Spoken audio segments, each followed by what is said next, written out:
La victoire de Nice 4-2 face à Reims. Mine de rien, Nice, ils sont 4e de Ligue 1, à 1 point de l'ASM. Tu le disais tout à l'heure dans tes 3 points, Damien. Ils font pas de bruit, mais ils sont là, ils sont installés, les Aiglons. Hein. Oui, après, je te disais qu'il avait connu une période creuse après la victoire, notamment contre Saint-Étienne, quand ils ont affligé le 8-0.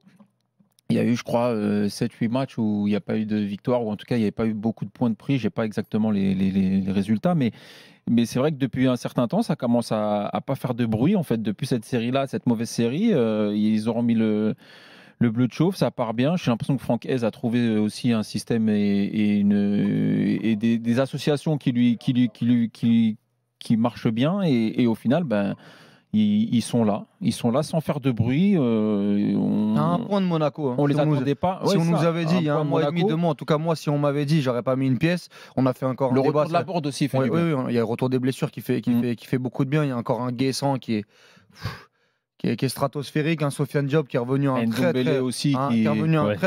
très bon niveau face à une équipe de Reims. Il faudra en parler du Reims de Lucas Elsner parce que ça commence à devenir très très compliqué, mais on n'aura pas le temps ce soir. Ils ont que 4 points d'avance sur la zone de barrage. C'est très compliqué. Les supporters commencent à gronder parce que la seule victoire en 9 matchs c'est contre le Havre. Mais pour revenir sur Nice, c'est vrai que moi je vais te le dire, Nico, moi je suis bousillé j'ai été bousillé dans mon analyse par ce qu'ils ont fait en Europe et par la campagne européenne calamiteuse. Et c'est vrai qu'on en a oublié ce qu'ils faisaient un peu en Ligue 1 où avec beaucoup de blessures ils ont réussi un peu à limiter la casse, et là ils enchaînent 2 victoires de suite contre Rennes et contre Reims. Contre Rennes, j'avais pas été émerveillé, mais là je trouve qu'ils ont fait un très bon match. Je trouve quand même que c'est même leur meilleur match avec Saint-Étienne qui est un match à part, mais je trouve que dans le volume d'occasions créées, dans la qualité technique, dans la cohérence, dans le système de jeu notamment, et dans les individualités qui se mettent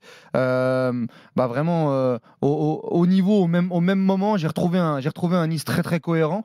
Maintenant, ça reste Reims qui est en grande difficulté, et surtout, ils font une très très grosse opération. Quand Lille fait 2 points sur 6 sur les 2 derniers matchs, et il leur grappille 4 points. Quand Monaco, la semaine dernière, ils ont fait quoi Monaco la semaine dernière, j'ai un trou. Ils ont fait quoi déjà? Je sais plus. Oui, bon, en tout cas, Monaco s'est un peu cassé les dents contre Nantes. J'ai perdu la mémoire. Et donc, il y avait le trophée des champions. Oui, donc ils avaient perdu 4-2 contre le PSG sur la dernière journée. Ils sont pas sur une bonne dynamique. Hein, parce avant ça, leur seule victoire, je crois, sur les 5 ou 6 derniers matchs.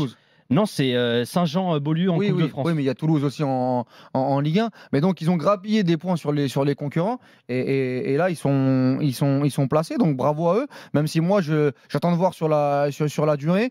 Et pour le coup, moi, ils me font totalement mentir parce que je voyais pas grand-chose à Nice. Mais c'est surtout aussi la faiblesse que j'ai vue en Europe qui a sûrement dû influencer tout ça. Tiens, et 2 petites infos qui concernent le stade de Reims, qui n'est pas au mieux en ce moment. Ça commence à être très compliqué. Alors, ils ont annoncé 2 recrues avant le coup d'envoi.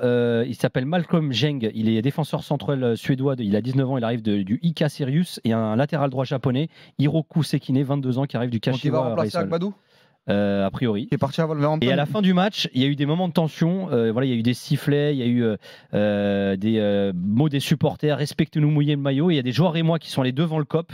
Et Yevan Diouf notamment, qui est même allé à leur rencontre. Alors c'était a priori tendu, mais il n'y avait pas d'agressivité particulière, juste une forme de colère. Mais ça mérite un peu plus de temps quand on aura info d'Arnaud Valadon. C'est cette semaine, parce que c'est vrai qu'il y avait une vraie éclaircie en début de saison.